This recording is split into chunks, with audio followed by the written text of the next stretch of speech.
Hal pentingnya kalau dari kami dari Kadin, kami ingin keterlibatan pemerintah dalam hal ketahanan pangannya untuk Kalimantan Timur.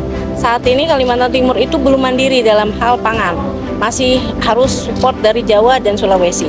Nah, sekarang sudah ada IKN, artinya sudah ada 23.000 pekerja dan nanti akan tambah ASN lagi, akan tambah TNI Polri. Nah, ini harus kita pikirkan bagaimana untuk melayani mereka dalam hal pangannya. Nah, kebetulan kami dari Kadin sudah beberapa ada komunikasi dengan otorita, dengan beberapa deputi. Kami menawarkan ada lahan di Penajam Pasir Utara itu persawahan yang sampai sekarang belum tidak ditindaklanjuti. Ada sekitar 13.000 hektar menurut data BPS itu yang saat ini belum ada sentuhan dari pemerintah. Nah, harapan kami adanya IKN, karena memang ini irisannya langsung dengan IKN Penajam Pasir Utara. Saya harap mungkin ini bisa ditindaklanjuti. Memang ini adalah kolaborasinya harus besar. Kolaborasi pengairan dari PUPR, kolaborasi dari Kementerian Pertanian, dari bibit dan pupuknya. Jadi ini memang dari Pemprovnya juga sebagai Pemkapnya sebagai pemilik lahannya. Nah, masyarakatnya juga sebenarnya mereka itu tunggu aja yang masuk membantu mereka. Saat ini pemerintah dari Pemprov atau Pemkap memang belum maksimal untuk membantu para petani yang ada di Babulu Laut di Penajam Pasir Utara, seperti itu. Kalau dari teman-teman HIPMI sudah menyampaikan sudah banyak keterlibatan teman-teman dari HIPMI, dari Kadin juga sudah menjadi salah satu subkon. Tapi kan memang harapannya kami bisa jadi pemain utama.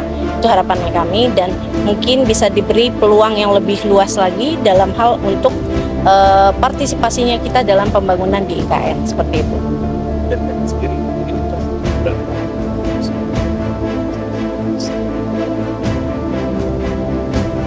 Saat ini ya kita nggak bisa menghitung secara luas, tetapi peluang itu sebenarnya banyak.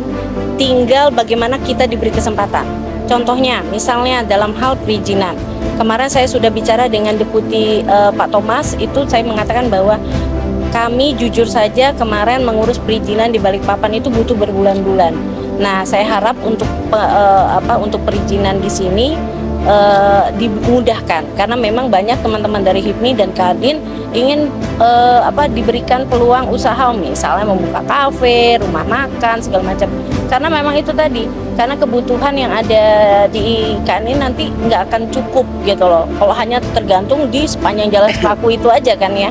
Jadi memang harus ada keroyokan yang harus bisa dipikirkan. Tadi yang saya sampaikan bahwa, tapi kita juga nggak bisa terpaku kepada pemenuhan yang bahan jadi. Tapi bahan bakunya itu pun harus kita pikirkan untuk keberlanjutan, seperti itu.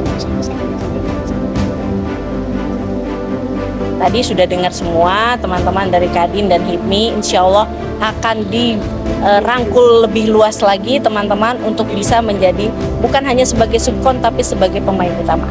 Mudah-mudahan ini dan nanti Pak Basuki dengan Pak Pratik juga akan membantu untuk bisa mempermudah kami pengusaha lokal untuk bisa terjun lebih banyak lagi di dalam pembangunan IKN. Apalagi nih dari PPU kan sangat dekat sekali, butuh sentuhan dan butuh kesempatan yang diberikan oleh pemerintah. Di sini kan pemerintah pusat nih, kami cuma di daerah, otomatis untuk masuk ke sini aja kami ditanya-tanya nih maksudnya gitu.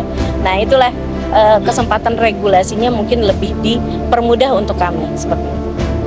Ada tadi pesannya satu dari Pak Presiden terkait dampak daripada IKN terhadap kota penyangga Balikpapan sampai Indah Penajam, yaitu masalah kemacetan.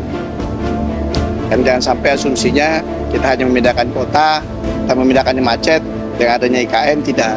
Tapi salah satu usaha dan upaya yaitu tadi perintahnya kepada Pak Menhub, sekarang sudah jalan, baru saya dirilis transportasi massal di kota Balikpapan, insya Allah juga akan ditambah oleh Pak Presiden langsung diinstruksikan kepada Pak Menhub untuk menambah unit dalam rangka juga memudahkan, dalam rangka juga artinya masyarakat terhadap fasilitas publik, terhadap transportasi massal, mengurangi kemacetan di kota-kota penyangga itu juga penting, karena ya intinya ialah berhasilnya IKN juga berhasilnya juga pembangunan kota penyangga yaitu Balikpapan, Samarinda, dan Penajam. Nah, itu yang diarahkan Bapak Presiden, salah satunya begitu. Termasuk juga isu masalah tadi air, tadi air juga disampaikan opsinya.